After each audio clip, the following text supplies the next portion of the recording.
Hello and welcome back to the being economist YouTube channel. So हमारा जो MCQ की series है actually related to finance account assistant, वो continue है एक टॉपिक की, यानी टॉपिक वन जो इंट्रोडक्शन टॉपिक था उसके एमसीक्यूज जो है हमारे वो ऑलरेडी हम शेयर कर चुके हैं। ये सारे एमसीक्यूज हमने डिस्कस किए थे फर्स्ट वीडियो में एंड उसके बाद हमारा आज सेकंड टॉपिक है बेसिकली, और सेकंड टॉपिक है हमारा मॉनेटरी एंड फिस्कल पॉलिसी के ऊपर।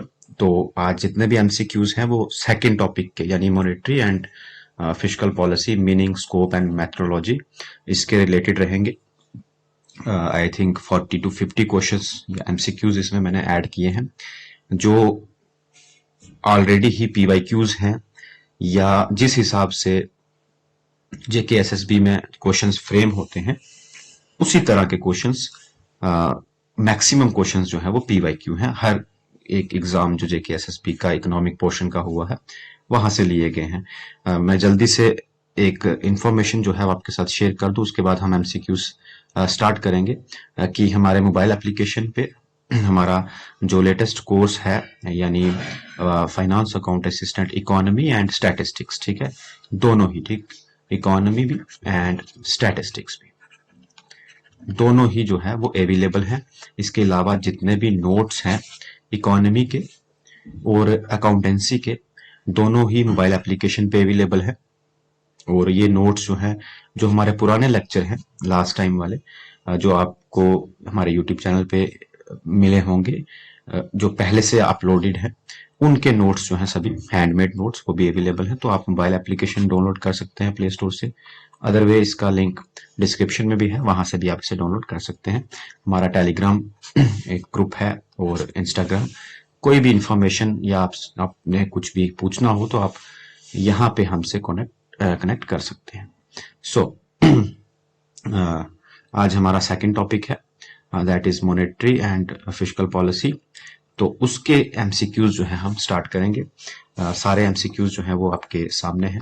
So the first one is question first, which of the following is a quantitative tool of monetary policy? क्योंकि आपने देखा कि मैक्सिमम टाइम्स जेकेएसएसबी में जो क्वेश्चन पूछे जाते हैं मॉनेटरी एंड फिस्कल पॉलिसी से, वो इनके टूल्स के रिलेटेड पूछे जाते हैं। टूल्स या टूल यानी इंस्ट्रूमेंट या मेजरिंग टूल्स, इनके रिलेटेड पूछे जाते हैं। और हमें पता है कि हमने अभी कुछ ही दिन पहले हमारी मोबाइल एप्लीकेशन पे ये टॉपिक किया है मॉनेटरी एंड फिस्कल पॉलिसी का, जिसमें हमने ये डिस्कस किया कि मॉनेटरी पॉलिसी के दो कंपोनेंट हैं हमारे पास, ठीक है, दो कंपोनेंट हैं, एक क्वांटिटेटिव है, ठीक है, एक क्वांटिटेटिव है एंड सेकंड इज क्वालिटेटिव, ठीक है, क्वालिटेटिव। दो तरह के हमारे पास टूल्स हैं यानी इंस्ट्रूमेंट्स हैं मॉनेटरी पॉलिसी के अंडर, और इन दोनों ही टूल्स में अलग अलग इंस्ट्रूमेंट्स यूज किए जाते हैं जिनके ऊपर मैक्सिमम द टाइम जो मैंने एक लेक्चर में मॉनेटरी पॉलिसी का ऑलरेडी ही वो बैंक रेट के रिलेटेड एक एमसीक्यू था जो last time finance account assistant के क्वेश्चन पेपर में आया था, वो भी डिस्कस किया था लेक्चर में। तो इसमें जो डिफरेंट डिफरेंट टूल्स होते हैं, जैसे सीआरआर एक टूल है, एसएलआर एक टूल है, इसी तरह रेपो रेट है, रिवर्स रेपो रेट है, स्टैट्यूटरी लिक्विडिटी रेशियो एंड और स्टैंडर्ड फैसिलिटी, इस तरह के टूल्स जो हैं या इंस्ट्रूमेंट जो है उनके ऊपर डायरेक्टली क्वेश्चन जो है वो पूछा जाता है। तो ये फर्स्ट क्वेश्चन जो आपको दिखाई दे रहा है ये क्वांटिटेटिव टूल के ऊपर है कि इन सभी ऑप्शंस में से, ठीक है, इन सभी ऑप्शंस में से कौन सा ऐसा टूल है जो क्वांटिटेटिव है, जो मॉनेटरी पॉलिसी के क्वांटिटेटिव टूल्स में आता है। So you have first one is moral suasion, second one is credit rationing, third one is bank rate and last one is selective credit control, है ना। We have 4 option. हमें इनमें से बताना है कि कौन सा हमारा एक ऑप्शन जो है वो क्वांटिटेटिव यानी क्वांटिटी से डील करता है। सो इसका राइट आंसर हम सबको पता है, बैंक रेट जो है इसी बैंक रेट के ऊपर लास्ट ईयर भी एक क्वेश्चन जो है वो पूछा गया था, ठीक है। तो इसका राइट आंसर क्या रहेगा, ऑप्शन नंबर 3।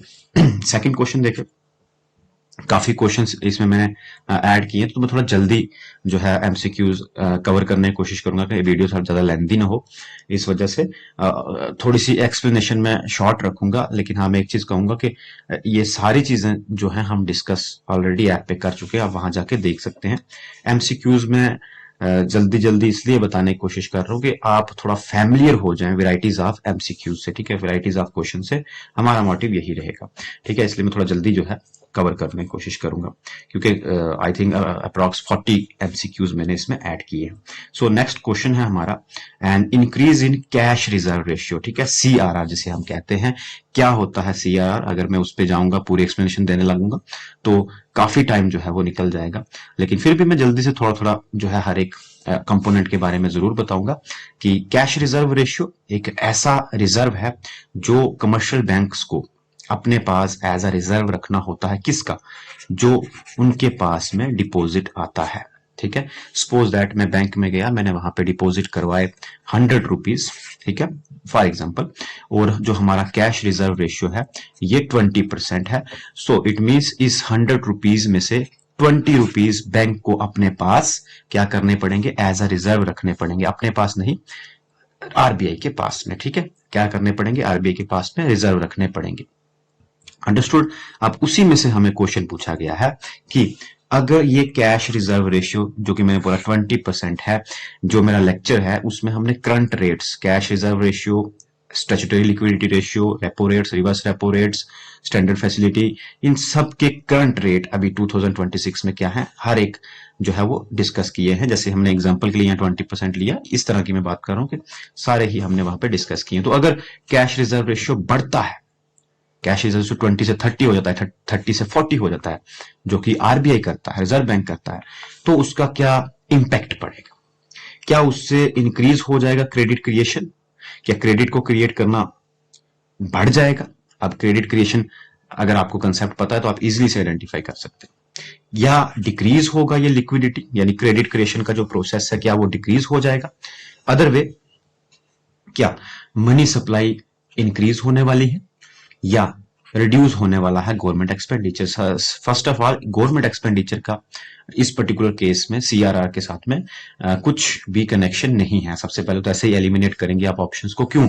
क्योंकि सीआरआर हमारा मॉनेटरी पॉलिसी का एक इंस्ट्रूमेंट है, टूल है, जो कि गवर्नमेंट एक्सपेंडिचर के रिलेटेड कोई भी बात नहीं करता मॉनेटरी पॉलिसी के अंदर, क्योंकि गवर्नमेंट एक्सपेंडिचर हमारा फिस्कल पॉलिसी का एक टूल है, ठीक है, फिस्कल पॉलिसी का एक टूल है, ना कि मॉनेटरी पॉलिसी का। तो आप इस तरह से ऑप्शन, अगर आपको कंसेप्ट्स क्लियर हैं, आप ऑलरेडी कंसेप्ट्स के बारे में जानते हैं, तो इजीली आइडेंटिफाई कर पाएंगे, ठीक है।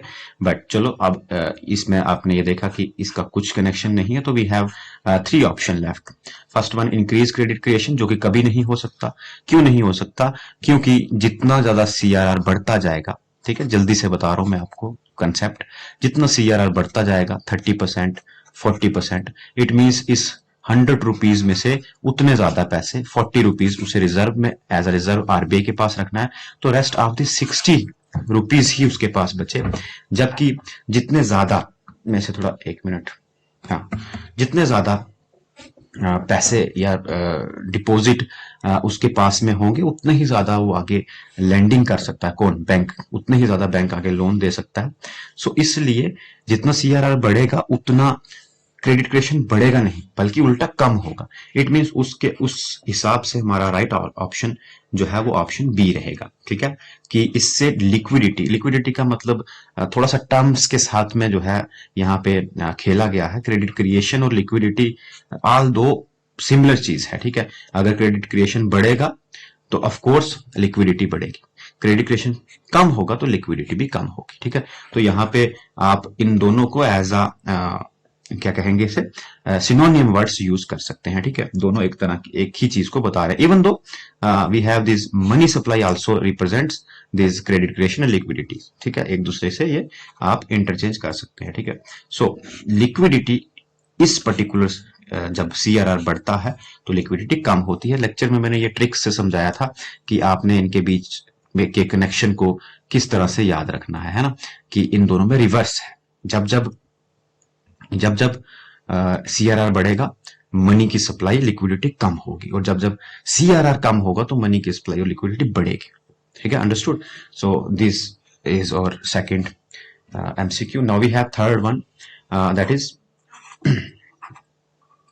Is fiscal deficit refers to. ठीक है, इजी है, बिल्कुल बेसिक क्वेश्चन है। ठीक है, क्योंकि आगे आगे क्वेश्चन जो है मैंने टफ जो है वो ऐड किए हैं, मॉडरेट टू टफ ही सारे एमसीक्यूज मैंने इसमें ऐड किए।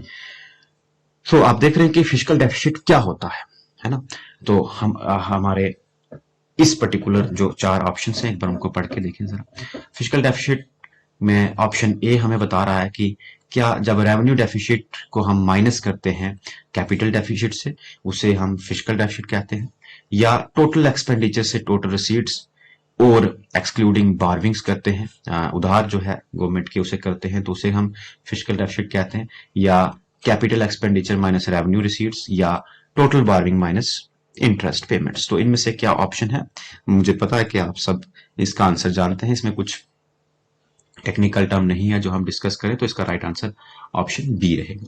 Now we have fourth question, that is which policy is more effective during depression.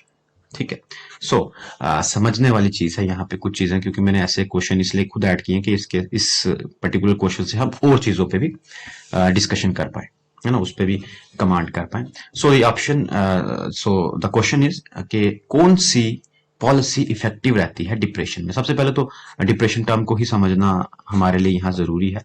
There are certain phases, है ना, there are certain phases in the economy. Economy के अंदर कुछ faces होते हैं, बस उन्हीं फेसेस को हम ठीक करने के लिए, उन फेसेस से निकलने के लिए इन पॉलिसीज का यूज करते हैं। ये सब में हम लेक्चर में डिस्कस कर चुके हैं। सो हमें एग्जांपल, जिस क्वेश्चन में जिस फेस की एग्जांपल दी जा रही है, वो इस फेस की एग्जांपल दी जा रही है, दैट इज डिप्रेशन। ठीक है, इकोनॉमी में अगर डिप्रेशन है तो इसका मतलब यह है कि इकोनॉमी में कुछ चीजें हैं जो डाउनवर्ड की तरफ जा रही है। सबसे पहली तो मैं कहूंगा एग्रीगेट डिमांड ही कम है। ठीक है, एग्रीगेट डिमांड कम होने के पीछे काफी रीजंस होते हैं। इन्वेस्टमेंट्स नहीं हो रहे हैं, ठीक है, इन्वेस्टमेंट्स नहीं हो रहे हैं, प्रोडक्शन नहीं हो रही है, ठीक है, इनकम्स लोगों की कम है, अगेन इसी वजह से एग्रीगेट डिमांड कम है। ठीक है, और जब ऐसी सिचुएशन है तो आपको क्या लगता है इनमें से कौन सी पॉलिसी हमें हेल्प कर सकती है? अगर आपने लेक्चर्स देखे हैं तो आपको पता है। चलिए एक एक ऑप्शन को डिस्कस करते हैं कि रिस्ट्रिक्टिव मॉनेटरी पॉलिसी, ठीक है, कि मॉनेटरी पॉलिसी रिस्ट्रिक्टिव होनी चाहिए, उससे हमारा डिप्रेशन से हम निकल सकते हैं, वो ज्यादा इफेक्टिव रहेगा। या एक्सपेंशनरी फिस्कल पॉलिसी हो, या बैलेंस्ड बजट पॉलिसी हो, ठीक है, या न्यूट्रल मॉनेटरी पॉलिसी हो। सो पहली चीज तो यही कि अगर कुछ ऐसी सिचुएशन हो जहां पे एग्रीगेट डिमांड के ऊपर हमें डायरेक्टली स्ट्राइक करना हो, तो जो बेटर पॉलिसी रहती है सबसे पहले तो वो फिस्कल पॉलिसी होती है। ठीक है, जब आप ये देखेंगे तो हमारे पास दो ही ऑप्शन जो है वो बचते हैं, बी एंड सी। ये मॉनेटरी पॉलिसी वाले दोनों ही, हालांकि दोनों ही पॉलिसीज जो हैं वो इफेक्टिव होती हैं ड्यूरिंग द डिप्रेशन, बट ज्यादा effective policy aggregate demand point of view से, जब डिमांड बहुत कम होती है, ठीक है, क्योंकि डिप्रेशन रिप्रेजेंट्स करते हैं एग्रीगेट डिमांड को, तो फिस्कल पॉलिसी हमारी ज्यादा इफेक्टिव होती है। उस लिहाज से हमारे पास जो ऑप्शन बी है वो इसका राइट ऑप्शन रहेगा। अब इसका मतलब क्या है जरा वो भी समझे। एक्सपेंशन, आप इसमें देख रहे होंगे एक एक्सपेंशन वर्ड लिखा है, तो इसे हम एक्सपेंशनरी, यानी जो फिस्कल पॉलिसी है उसके दो एलिमेंट जो है, ठीक है, मैं उतना डिटेल में जाऊंगा तो काफी टाइम लगेगा, लेक्चर में आपको पता है मैं सब डिस्कस किया है। एक क्या है, एक है हमारा एक्सपेंडिचर, कौन सा एक्सपेंडिचर? पब्लिक एक्सपेंडिचर, गवर्नमेंट का एक्सपेंडिचर, और दूसरा है टैक्सेशन, या आप गवर्नमेंट की रेवेन्यू भी कह सकते हैं। तो इन्हीं दोनों जो टूल्स हैं उनको चेंज करके, अल्टर करके फिस्कल पॉलिसी काम करती है, जैसे हम बजटरी पॉलिसी भी कहते हैं। We all go through from this particular topic हमारे लेक्चर में। तो इन दोनों को ही चेंज किया जाता है। और एक्सपेंशनरी फिस्कल पॉलिसी का मतलब होता है जब एक्सपेंडिचर्स को बढ़ाया जाए और टैक्सेशन को कम किया जाए। अब जरा सोच के देखें, जब एक्सपेंडिचर्स बढ़ेंगे तो क्या होगा, लोगों के मतलब गवर्नमेंट एक्सपेंडिचर किसी भी टर्म में कर सकती है, कैपिटल एक्सपेंडिचर हो सकता है, रेवेन्यू एक्सपेंडिचर हो सकता है, ठीक है।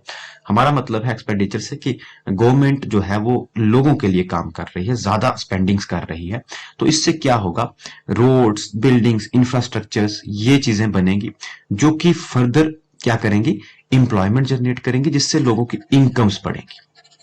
और अगर टैक्सेस कम होंगे तो भी लोगों की इनकम्स बढ़ेंगी। कैसे? क्योंकि इनकम्स दो चीजों में डिवाइड होती है, एक होता है कंजम्पशन और दूसरा होता है सेविंग्स, ठीक है। आप अपनी इनकम को या तो कंज्यूम कर सकते हैं या सेव कर सकते हैं, ठीक है।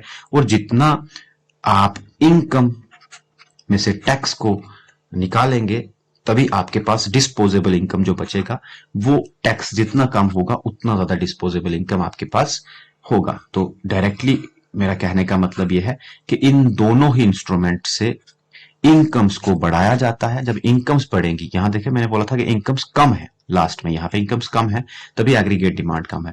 और जब ये इनकम्स बढ़ना शुरू होगी तो अपने आप ये एग्रीगेट डिमांड लोग डिमांड करना शुरू करेंगे, ठीक है। अंडरस्टूड। सो इसका राइट आंसर आपका रहेगा फोर्थ, ठीक है। मैं अगर इतना डिटेल में हर एमसीक्यू में जाऊंगा तो आपके जो सारे एमसीक्यूज हैं 40 वो कवर नहीं हो पाएंगे। सो नेक्स्ट फिफ्थ एमसीक्यू है हमारा रेपो रेट, ठीक है। सिंपल क्वेश्चन है कि रेपो रेट क्या है। कभी कभी क्योंकि टूल्स में से मैंने कहा कि मैक्सिमम क्वेश्चन आते हैं, तो डायरेक्टली क्वेश्चन जो है ऐसे पूछ लिया जा सकता है कि रेपो रेट से आप क्या समझते हैं या रेपो रेट का मतलब क्या है। So we have four options. First one is repo rate is a rate at which bank lend to the RBI. ठीक है, बैंक्स मतलब commercial banks land to the RBI. और option B, repo rate is a rate at which RBI lands to the commercial bank. और option C, rate on government bonds. Repo rate एक rate है जो government bonds पे होता है, या फिर इसे रेट ऑफ इन्फ्लेशन कहते हैं। रेट ऑफ इन्फ्लेशन को हम रेपो रेट कहते हैं। तो हम सबको पता है, इजी, बिल्कुल इजी टू आइडेंटिफाई है कि ऑप्शन बी ही इसका राइट आंसर है, कि ऐसा रेट जिस रेट पे आरबीआई कमर्शियल बैंक्स को लोन्स देता है, ठीक है, उस लोन के ऊपर जो इंटरेस्ट लगता है उसे हम रेपो रेट कहते हैं अगेंस्ट द सिक्योरिटीज, ठीक है। और मैंने काफी अच्छे से ये सारा जो रेट्स हैं, रेपो रेट हो गया, CRR, SLR, reverse repo rate, ये हर एक जो है आपको समझाया है लेक्चर में, ठीक है।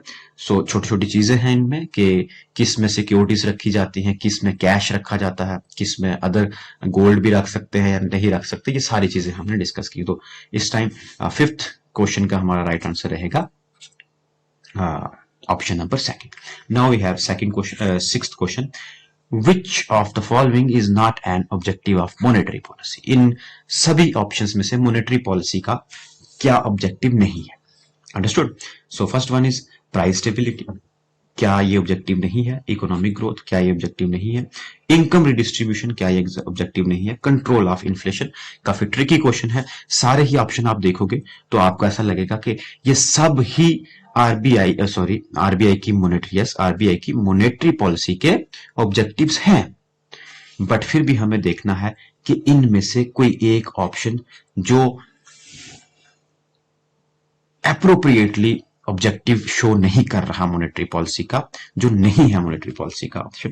जरा सोच के देखें कि जो भी इंस्ट्रूमेंट्स मॉनेटरी पॉलिसी में हैं, वो कहीं ना कहीं जिन भी ऑप्शंस पे मैं टिक कर रहा हूं, इन्हें अच्छे से टैकल कर सकते हैं, क्योंकि वो डायरेक्टली स्ट्राइक करते हैं मनी सप्लाई पे और प्राइसेस पे, प्राइस स्टेबिलिटी पे भी, इकोनॉमिक ग्रोथ पे भी, और कंट्रोल ऑफ इन्फ्लेशन पे, क्योंकि प्राइस से जुड़े हुए या डायरेक्टली क्वांटिटी ऑफ मनी से जुड़े हुए एलिमेंट्स हैं। बट वहीं पे जो आपके, एक मिनट,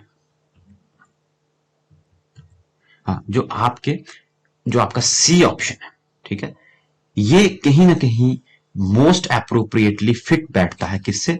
ये फिट बैठता है फिस्कल पॉलिसी से, ठीक है, क्योंकि ऑब्जेक्टिव्स की एक लंबी चौड़ी लिस्ट, ठीक है, objectives of monetary policy and objectives of fiscal policy, ये एक लंबी चौड़ी लिस्ट 10 से 15 पॉइंट जो है हमने लेक्चर में डिस्कस किए। सो इनमें से कौन सा एक ऑब्जेक्टिव नहीं है मॉनेटरी पॉलिसी का? तो वो है ऑप्शन सी, ठीक है, जो कि फिस्कल पॉलिसी का ऑब्जेक्टिव है।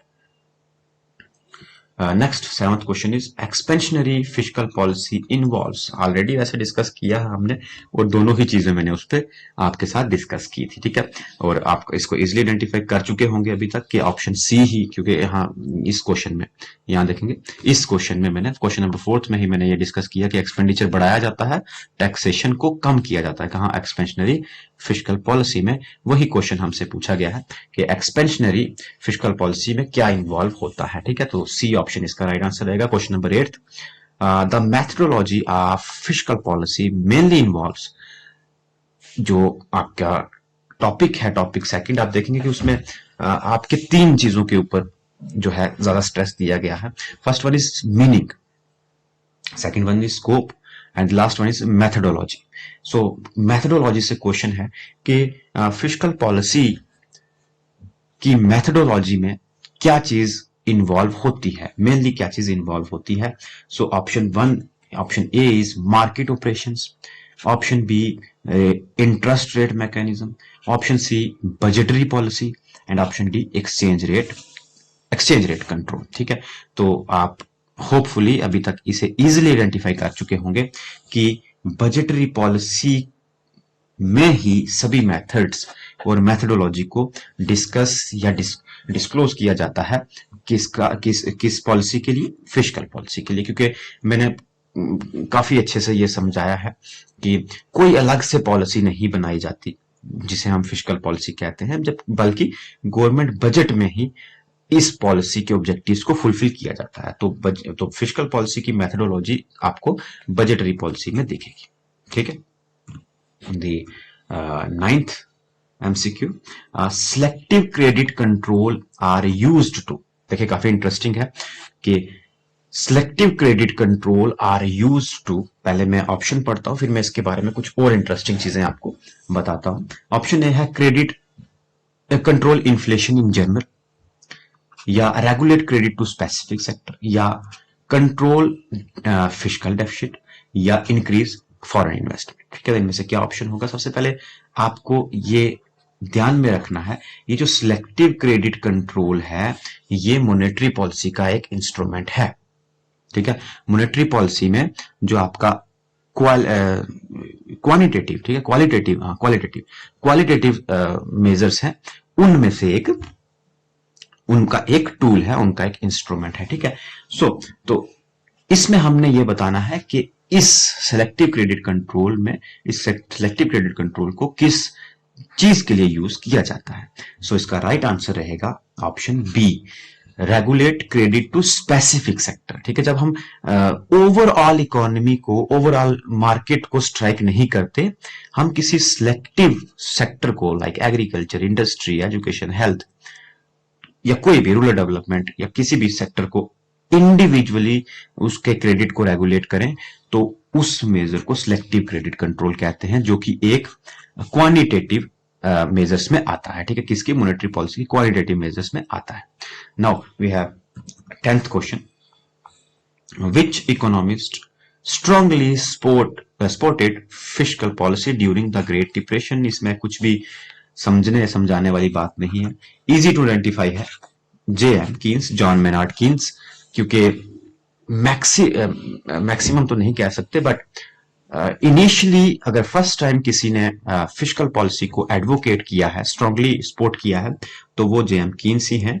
कब? 1929 के ग्रेट डिप्रेशन के बाद, या फिर यूं कहें कि 1936 में जो उनकी एक बुक आई, उस बुक में उन्होंने ये सारी जितनी भी फिस्कल पॉलिसी के रिलेटेड, जिसको उन्होंने फिस्कल स्टिमुलेशन टर्म से बताया कि अगर कुछ इस तरह के डिप्रेशंस इकोनॉमी में आते हैं तो गवर्नमेंट को अपने मेजर्स यूज करने चाहिए, यानी कि गवर्नमेंट एक्सपेंडिचर और टैक्सेशन, और इकोनॉमी को डिप्रेशन से निकालना चाहिए, ठीक है। इसका राइट आंसर रहेगा C. Question number 11, budget deficit differ from fiscal deficit because easy to identify है, option C, budget deficit excluding borrowings, ठीक है। 12th question, crowding out effect is associated with, ठीक है। काफी इंपॉर्टेंट क्वेश्चन है ये। I think ये किसी जूनियर असिस्टेंट एग्जामिनेशन में भी क्वेश्चन में भी पूछा गया था, वहां उसी एग्जाम का ये पीवाईक्यू है कि क्राउडिंग आउट इफेक्ट इन सभी पॉलिसीज में से किस पॉलिसी के साथ जुड़ा है। तो आप इससे कहेंगे कि फिस्कल पॉलिसी के साथ। इसके कंसेप्ट में जाएंगे तो काफी डीप और डेप्थ में इसका कंसेप्ट है, जो कि हमारे एग्जामिनेशन पॉइंट ऑफ व्यू से इंपॉर्टेंट नहीं है, बट आप इतना याद रखें कि फिस्कल पॉलिसी इंप्लीमेंट करते समय, जब गवर्नमेंट इस पॉलिसी को इंप्लीमेंट करती है, तो कहीं ना कहीं कुछ क्राउडिंग आउट इफेक्ट्स इसके होते हैं, जिससे कि प्राइवेट इन्वेस्टमेंट जो है वो डिस्करेज होता है। ठीक है, इतना बस आप याद रखें इसमें। Question number 13, reverse repo rate helps RBI to. Reverse repo rate, जैसे रेपो रेट होता है, जो कि हमने एक क्वेश्चन देखा कि रेपो रेट क्या है, जिसमें आरबीआई कमर्शियल बैंक्स को मनी जो है वो लेंड करता है, उधार पे देता है, उस पर्टिकुलर इंटरेस्ट रेट को हम रेपो रेट कहते हैं। उसी के अपोजिट एक रेट है जिसे हम रिवर्स रेपो रेट कहते हैं। उस रिवर्स रेपो रेट की आरबीआई को क्या हेल्प मिलती है, यानी उसे बेसिकली उसे आरबीआई क्यों यूज करता है, ठीक है, या उसकी मदद से आरबीआई किस चीज को फुलफिल करता है। तो सबसे पहला ऑप्शन है इंजेक्ट लिक्विडिटी, क्या उससे लिक्विडिटी बढ़ती है, या क्या उससे लिक्विडिटी कम होती है, क्या उससे फिस्कल डेफिसिट बढ़ता है, या उससे रिड्यूस होता है टैक्सेशन। ठीक है, या उससे रिड्यूस होता है टैक्सेशन। सो इसका राइट आंसर है ऑप्शन बी। क्यों? अगर मैं जल्दी से आपको समझाऊं इसके बारे में, तो रिवर्स रेपो रेट का मतलब जब आरबीआई कमर्शियल बैंक से पैसा उधार पे ले, ठीक है, पैसा उनसे ले, तो जब आरबीआई चाहेगी कि मैं मनी सप्लाई को, मैं लिक्विडिटी को, या मैं क्रेडिट क्रिएशन को कम करना चाहता हूं, तो वो बैंकों से पैसा निकालेगा।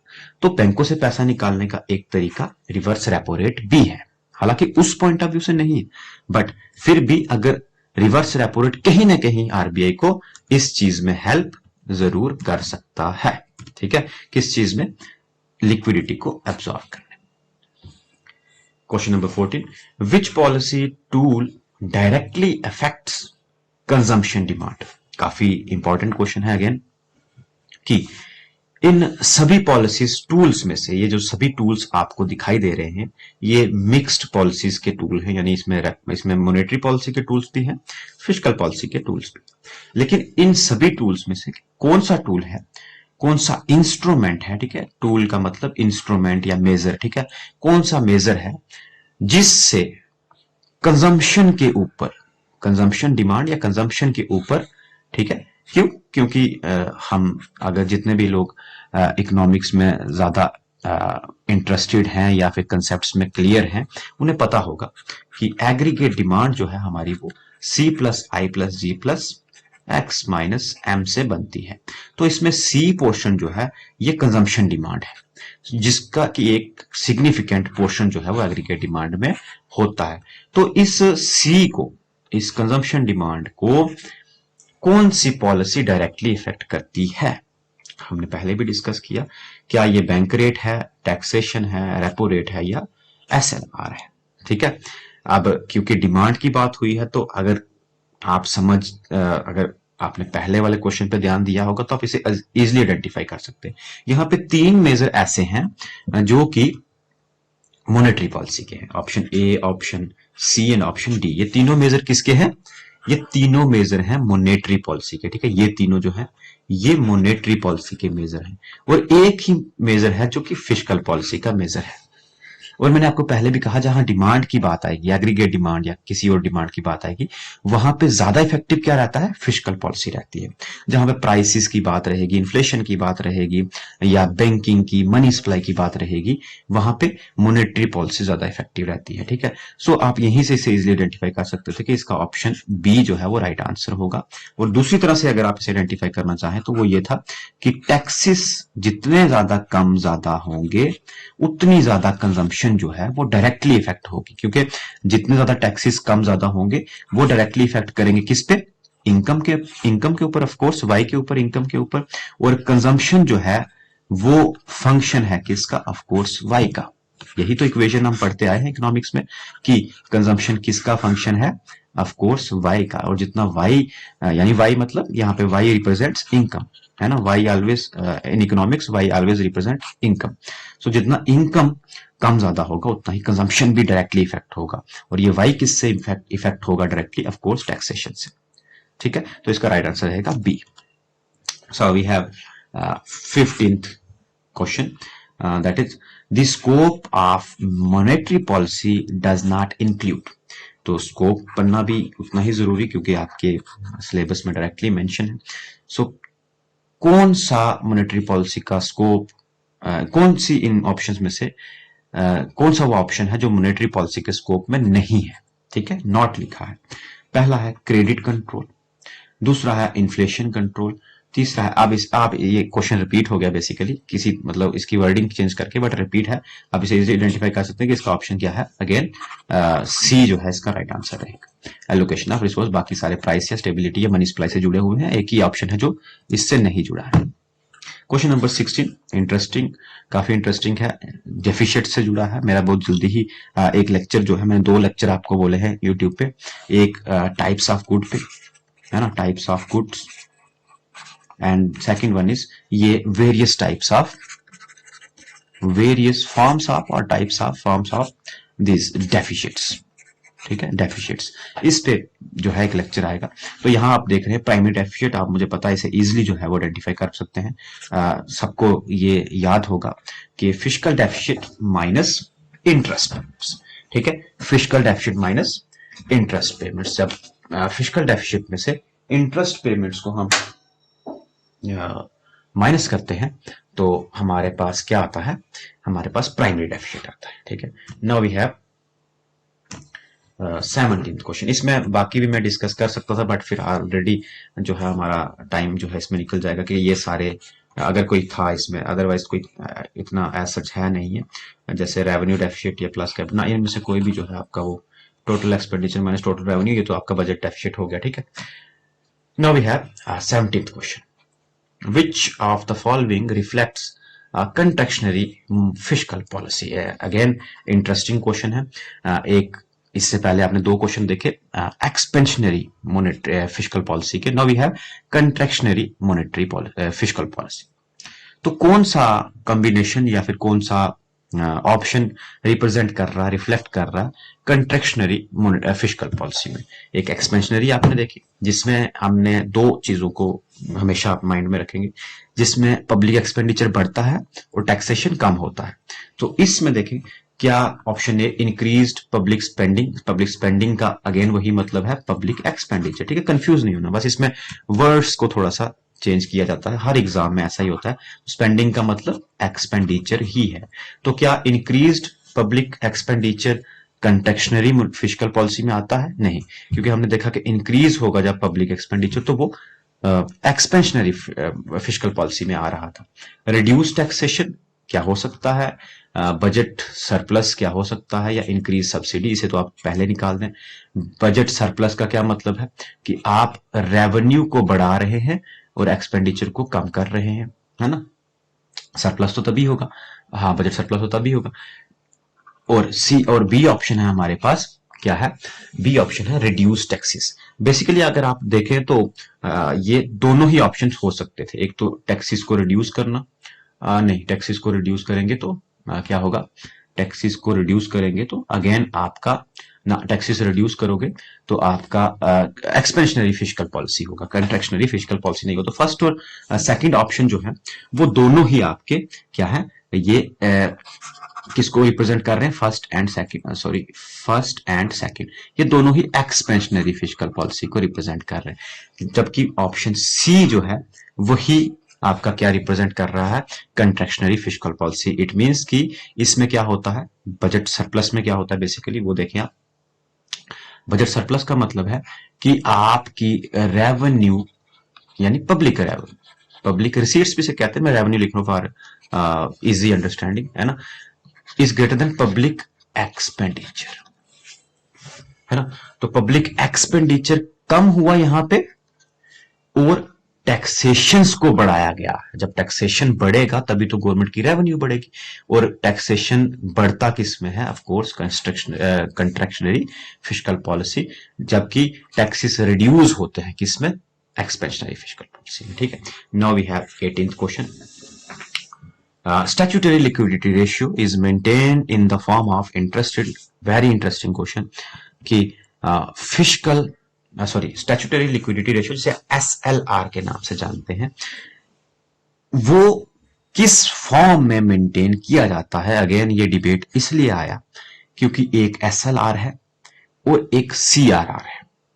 ठीक है, दोनों में कुछ डिफरेंसेस हैं जो मैंने लेक्चर में अच्छे से डिस्कस किए हैं। उनमें से एक डिफरेंस है फॉर्म का, कि किस फॉर्म में ये किया जा सकता है। जैसे जो कैश है, CRR को सिर्फ कैश की फॉर्म में मेंटेन किया जा सकता है, बट जो आपका स्टैट्यूटरी लिक्विडिटी रेशियो है उसे कैश, गोल्ड या फिर किसी भी अप्रूव्ड सिक्योरिटी की फॉर्म में मेंटेन किया जा सकता है। बाकी दो ऑप्शंस नहीं है। इसका राइट आंसर ऑप्शन बी है।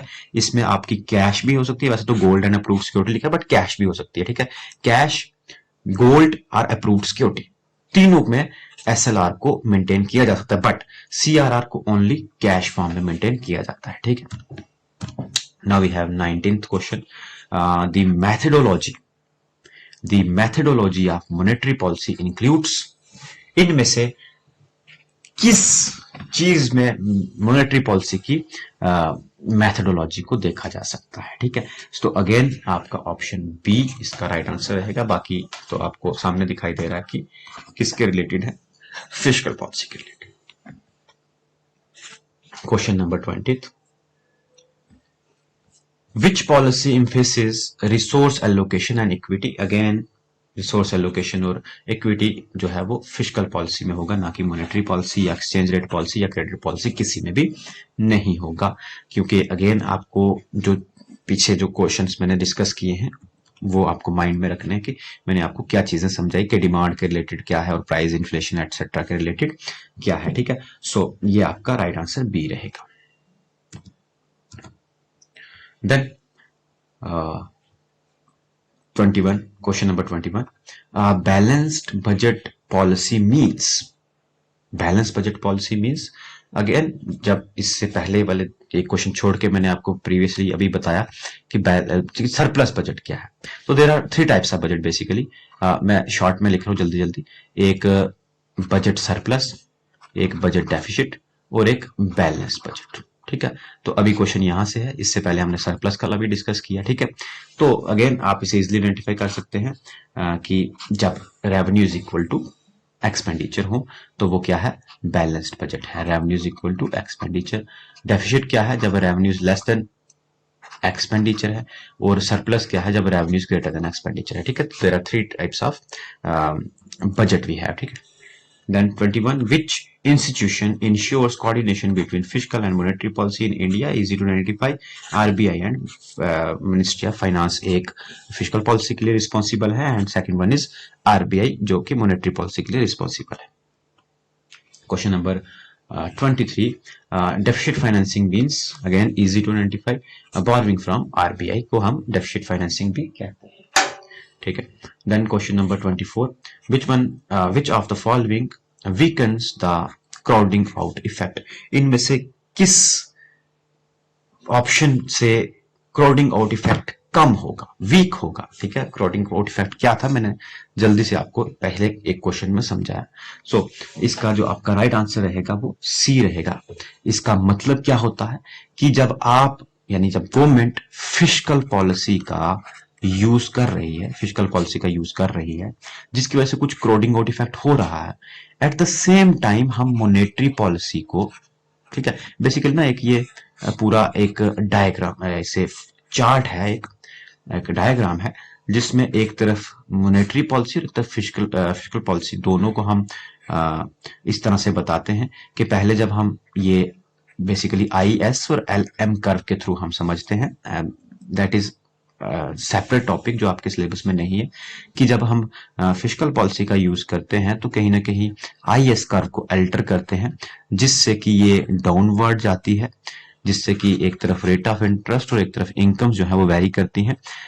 तो मैं इस क्वेश्चन को समझाने के पॉइंट ऑफ व्यू से आपको बता रहा हूं कि हम एट द सेम टाइम क्या करें, क्राउडिंग आउट इफेक्ट को रोकने के लिए एट द सेम टाइम, मैं 1 मिनट कलर इसका चेंज कर लेता हूं, एट द सेम टाइम क्या करें, एल एम कर्व को भी शिफ्ट करवा दें। जो एल एम कर्व है वो शिफ्ट बेसिकली कैसे होता है, वो शिफ्ट होता है due to monetary policy.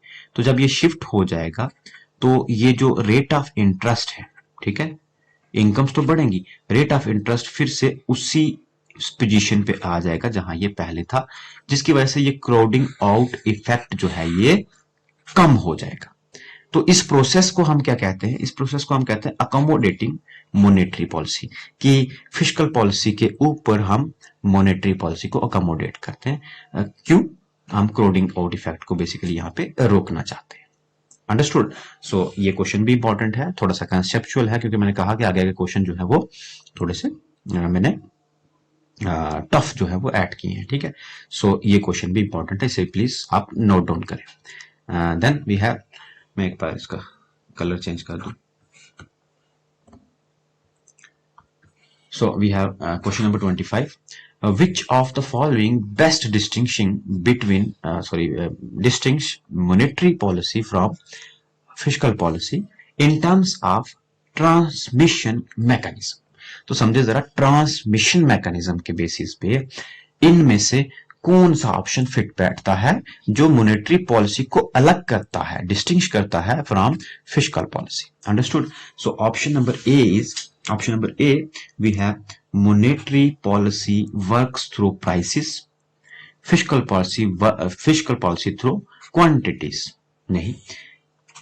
Second, monetary policy affects demand by interest rate, जबकि fiscal policy bye budget multiplier, ठीक है। ट्रांसमिशन मैकेनिज्म की हम बात कर रहे हैं। Option C, monetary policy work only in long run, fiscal policy work in short run, ऐसा भी नहीं। Monetary policy directly allocate resources, fiscal policy does not, ऐसा भी नहीं है, ऐसा भी नहीं है और ऐसा भी नहीं है। इसका राइट आंसर ट्रांसमिशन मैकेनिज्म के बेसिस पे ये है कि मॉनेटरी पॉलिसी डिमांड को इफेक्ट कर सकती है रेट ऑफ इंटरेस्ट के थ्रू, कि रेट ऑफ इंटरेस्ट, अब समझे जरा कैसे। वैसे तो मैंने आपको समझाया कि consumption is the function of income and income is directly affected by taxation, but indirectly यहां पे रेट ऑफ इंटरेस्ट डिमांड को इफेक्ट कर सकते हैं। क्यों? क्योंकि जो हमारे इंटरेस्ट रेट्स हैं वो किससे इफेक्ट होते हैं, बेसिकली वो किस चीज को इफेक्ट करते हैं, वो हमारी सेविंग्स को इफेक्ट करते हैं। एंड मैंने आपको शुरू में बताया कि income is the composition of basically C plus S, consumption भी and savings भी। तो कहीं ना कहीं ये रेट ऑफ इंटरेस्ट अगर सेविंग्स को इफेक्ट करें तो ये इनकम को इफेक्ट कर सकते हैं और इनकम फर्दर एग्रीगेट डिमांड को इफेक्ट कर सकते हैं। इसे हम ट्रांसमिशन मैकेनिज्म कहते हैं। उस लिहाज से ऑप्शन बी जो है आपका इस क्वेश्चन का राइट आंसर रहेगा। Answer question number 26, which monetary tool is most effective in controlling speculative demand for money? speculative demand for money के लिए कौन सा पर्टिकुलर टूल जो है वो इफेक्टिव रहेगा? वो रहेगा option B, repo rate. Basically आप समझें स्पेकुलेटिव डिमांड क्या है। स्पेकुलेटिव डिमांड बेसिकली हम यूज करते हैं, हम नहीं यूज करते, बेसिकली ये जेएम कीन्स ने यूज किया है अपने डिमांड की किस चीज के लिए, डिमांड फॉर मनी टॉपिक में उन्होंने 3 डिमांड फॉर मनी बताया है। First one is precautionary, second one is precautionary speculative and speculative and transition motive, ठीक है। these are 3 demand for money की डिमांड के 3 कंपोनेंट उन्होंने बताए हैं, जिसमें से हमें स्पेकुलेटिव पे क्वेश्चन पूछा गया है। अब स्पेकुलेटिव डिमांड ऐसी डिमांड होती है, ऐसी मनी की डिमांड होती है जो हम इसलिए करते हैं ताकि हम इन्वेस्टमेंट कर सकें और शेयर मार्केट में अपना पैसा डिपॉजिट कर सकें, या किसी भी तरह का गैम्बलिंग में हम अपना पैसा जो है वो यूज कर सके, उसे हम स्पेकुलेटिव डिमांड कहते हैं। तो उसे कंट्रोल करने का सबसे बेस्ट वे रेपो रेट जो है वो अकॉर्डिंगली मॉनेटरी पॉलिसी का टूल बताया गया है। ठीक है, now we have question number 27। Open market operation are less effective when. Open market operation less effective होते हैं जब क्या होता है, वो समझने से पहले ये समझे कि ओपन मार्केट ऑपरेशन क्या है। ठीक है, ओपन मार्केट जिसे मैं OMO के नाम से जानता हूं, मतलब OMO से कहा जाता है ओपन मार्केट ऑपरेशन, जो कि एक मॉनेटरी पॉलिसी टूल है। क्या है? मॉनेटरी पॉलिसी टूल है। ठीक है, मॉनेटरी पॉलिसी टूल है, और मॉनेटरी पॉलिसी टूल में भी कैसा टूल है? क्वांटिटेटिव है। क्या है? क्वांटिटेटिव टूल है, जिसका मतलब ये होता है कि हम क्या करते हैं, buying and selling of government securities, जिसे मैं GSEC नाम से भी जानता हूं। ठीक है, इसे हम GSEC भी कहते हैं, बेसिकली इसे कैपिटल GSEC ऐसे लिखा जाता है, गवर्नमेंट सिक्योरिटीज। तो ओपन मार्केट ऑपरेशन का क्या मतलब है कि हम बाइंग एंड सेलिंग करते हैं गवर्नमेंट सिक्योरिटीज की।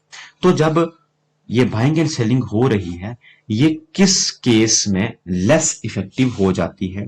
तो ये केस है जब बैंक्स के पास में एक्सेस रिजर्व्स हों, तब ये लेस इफेक्टिव हो जाएंगी।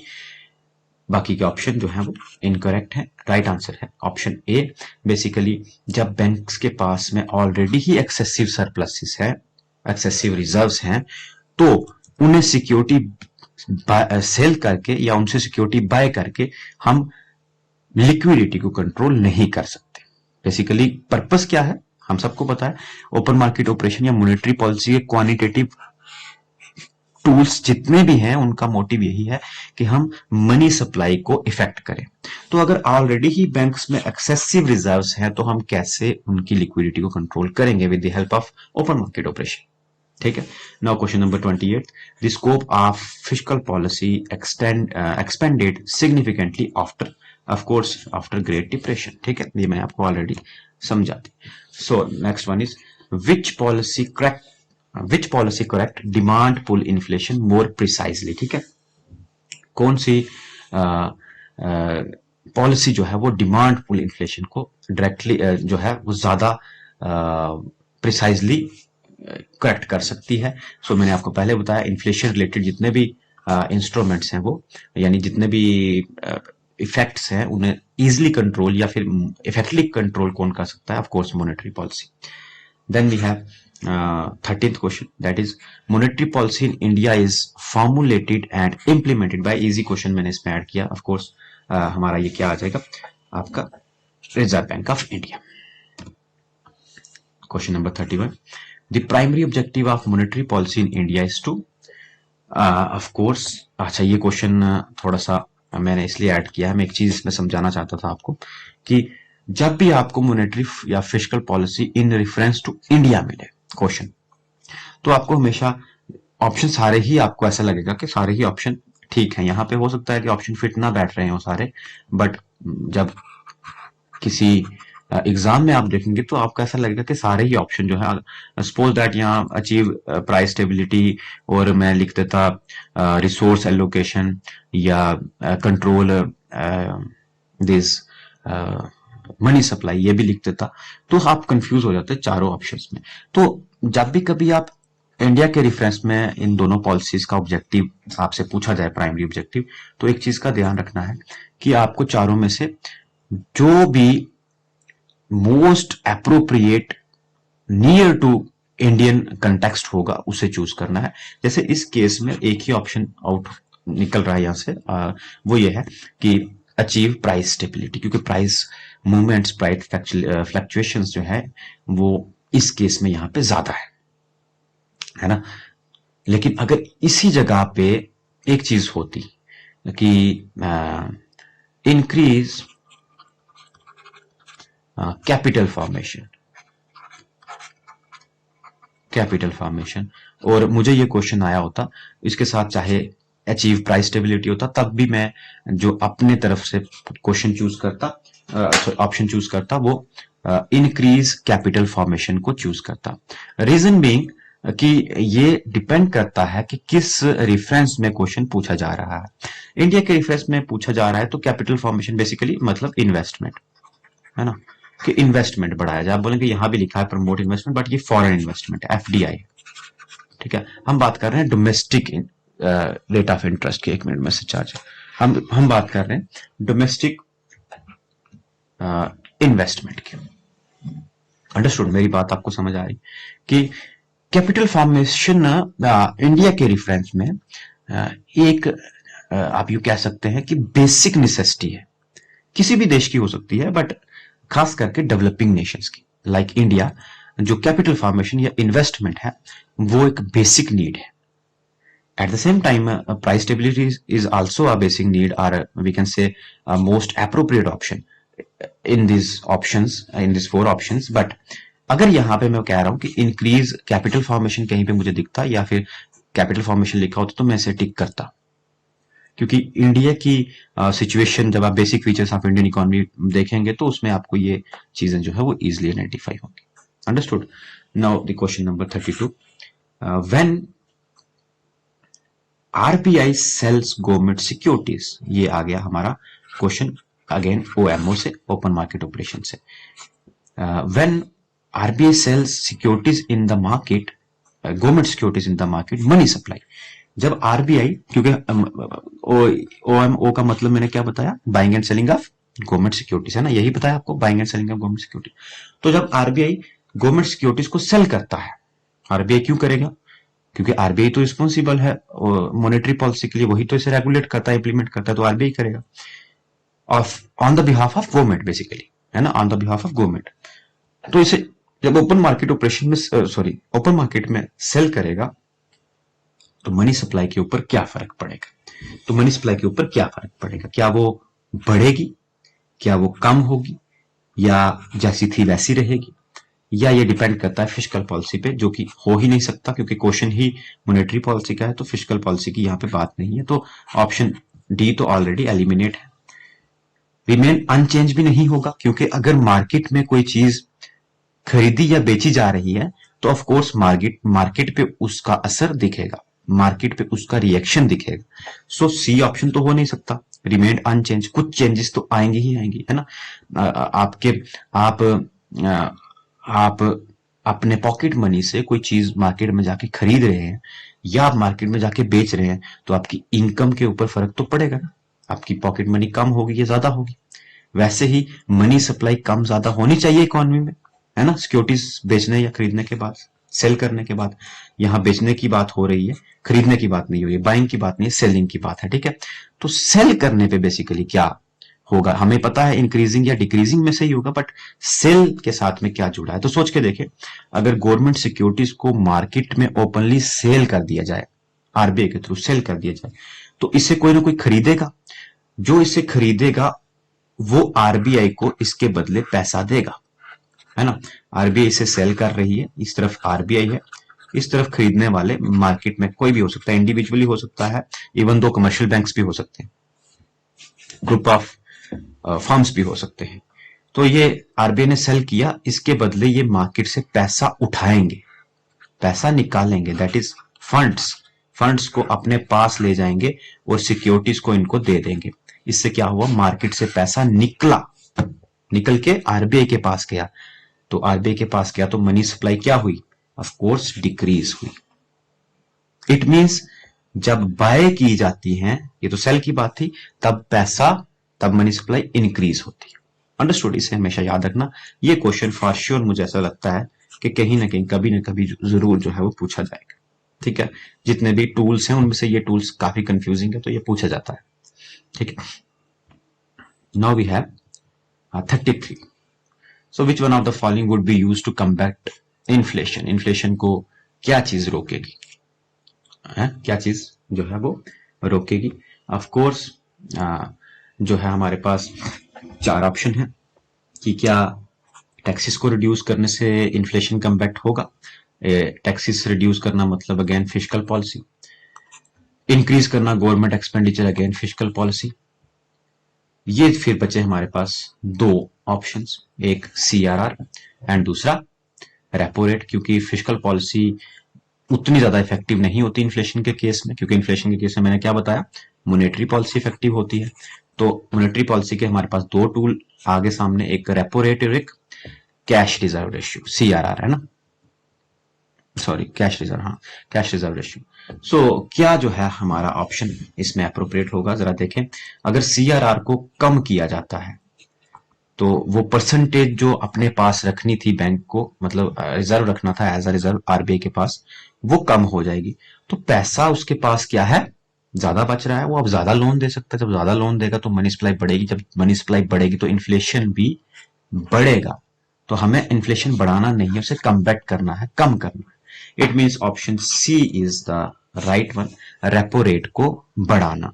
जब रेपो रेट बढ़ेगा, रेपो रेट क्या है, जिस रेट पे आरबीआई पैसा देता है कमर्शियल बैंक्स को, अब वो बढ़ गया तो कमर्शियल बैंक्स कम पैसा लेंगे आरबीआई से। जब कम पैसा लेंगे तो आगे कम लोन्स देंगे, जो आगे कम लोन्स देंगे तो मनी सप्लाई कम होगी, मनी सप्लाई कम होगी तो इन्फ्लेशन कम होगा। So option C is the right answer. Question number 34, which monetary policy instrument directly affects the cost of borrowing for commercial bank?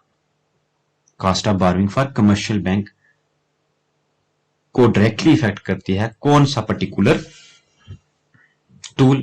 अभी जो यहां यूज हुआ ऑफ कोर्स वही option C, repo rate, cost of borrowing for commercial bank.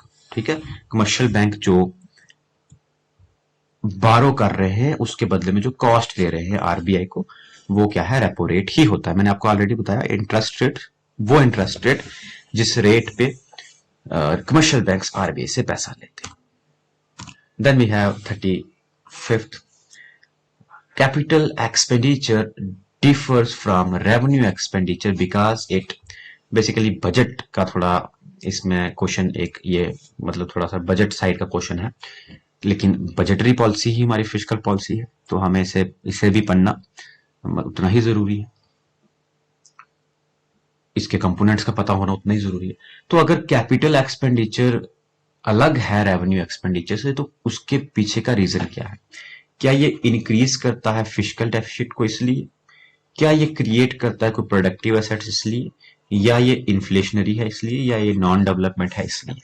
नहीं, इसमें से right answer है option B, क्योंकि ये प्रोडक्टिव एसेट्स को क्रिएट करता है। कौन? Capital expenditure. क्या होता है, क्या होता है capital expenditure?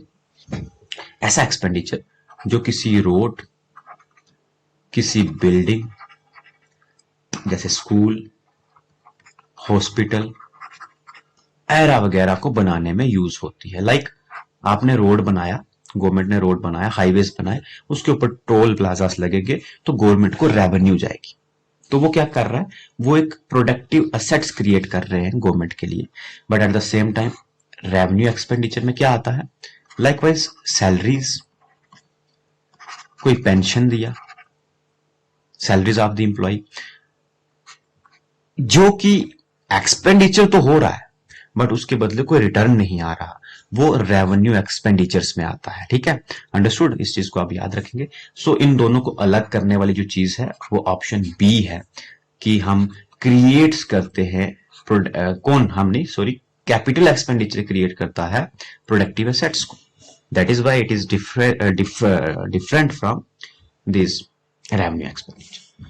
Question number 36, which fiscal instrument is most effective in reducing income inequalities? अब बात आई वहां पे इनकम इनइक्वालिटीज की, क्योंकि जब आप ऑब्जेक्टिव्स देखोगे ना, मेरे लेक्चर में भी देखोगे, ऑब्जेक्टिव्स में हमने काफी ऑब्जेक्टिव्स डिस्कस किए हैं, फिस्कल के भी, मॉनेटरी के भी, जिसमें से एक ये भी है फिस्कल पॉलिसी का, कि ये इनकम इनइक्वालिटीज को कम करता है, रीडिस्ट्रीब्यूशन ऑफ इनकम करता है, और भी कुछ ऑब्जेक्टिव्स इसके आप देखोगे।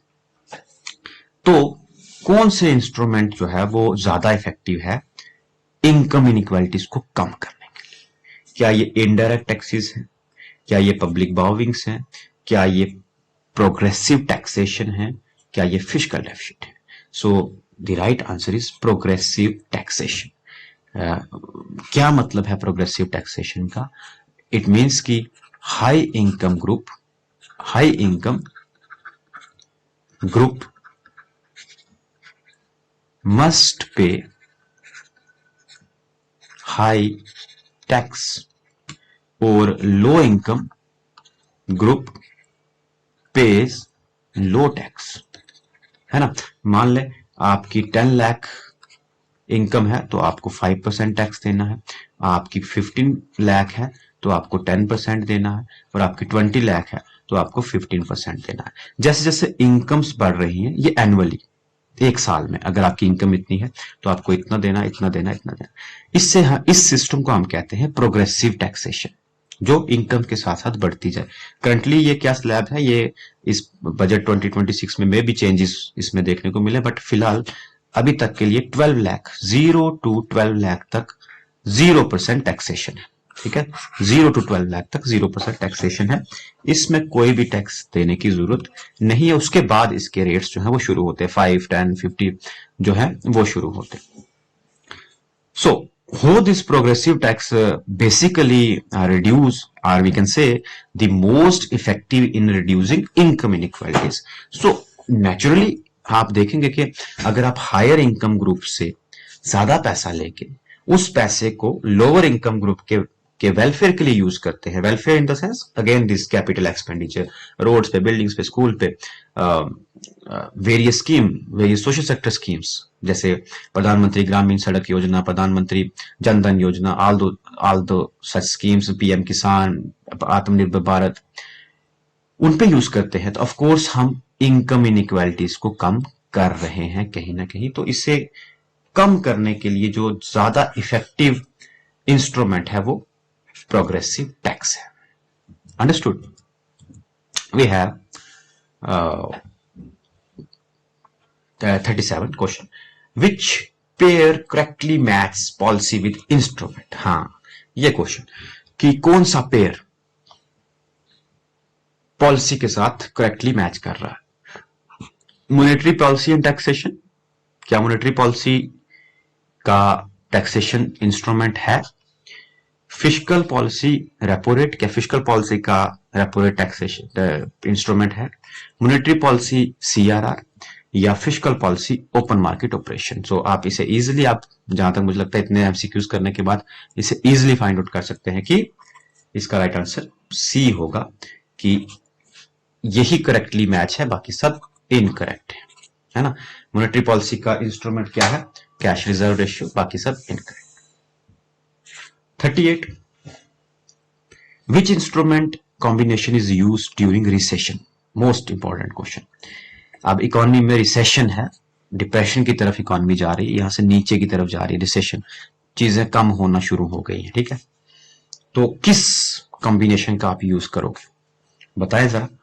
आप हाई कर दोगे सीआरआर को और टैक्सेस को, लो कर दोगे रेपो रेट और इनकम पब्लिक स्पेंडिंग्स को, हाई कर दोगे रेपो रेट और बजट सरप्लस को, या लो करोगे पब्लिक स्पेंडिंग और हाई टैक्सेस को। मैं इसे आज लास्ट क्वेश्चन रखता हूं आज के लेक्चर का, और इसका आंसर आप सब लोग मुझे कमेंट में दें। इससे मुझे यह भी पता चलेगा कि किस किस स्टूडेंट ने ये वीडियो जो है वो लास्ट तक देखा, क्योंकि ये मैं लास्ट क्वेश्चन रख रहा हूं आज इस वीडियो का, और इसका आपको आंसर देना है कमेंट में। और इसके आंसर को मैं 2 दिन के बाद या 1 दिन के बाद अपने टेलीग्राम चैनल पे डिस्कस करूंगा, ठीक है। वहां पे मैं आपसे इसका आंसर शेयर करूंगा। Understood? So thank you so much. मैं एक ही चीज कहूंगा कि जितना हो सके इन सारे एमसीक्यूज को सबके साथ में शेयर करें, जितना हो सके वीडियो को सबके साथ शेयर करें, और आपका रिस्पॉन्स जो भी इस वीडियो पे रहेगा उसके हिसाब से मैं इस सीरीज को कंटिन्यू करूंगा, ठीक है। आगे के जितने टॉपिक्स हैं सबके एमसीक्यूज, और मैं एमसीक्यूज की इंटेंसिटी और जो नंबर्स हैं वो बढ़ाता जाऊंगा हर वीडियो में भी। इसमें 40 डिस्कस किए, फिर 60, 100, 200, 300, हर टॉपिक के हम ऐसे करेंगे। लेक्चर्स ऑलरेडी यूट्यूब पे है, मेरे मोबाइल एप्लीकेशन पे भी है, वहां पे पीडीएफ्स भी फ्री ऑफ कॉस्ट, वहां पे सब कुछ है अवेलेबल। आप ऐप डाउनलोड करें, लिंक डिस्क्रिप्शन में है, जरूर जाके उसे आप देखें। Thank you so much.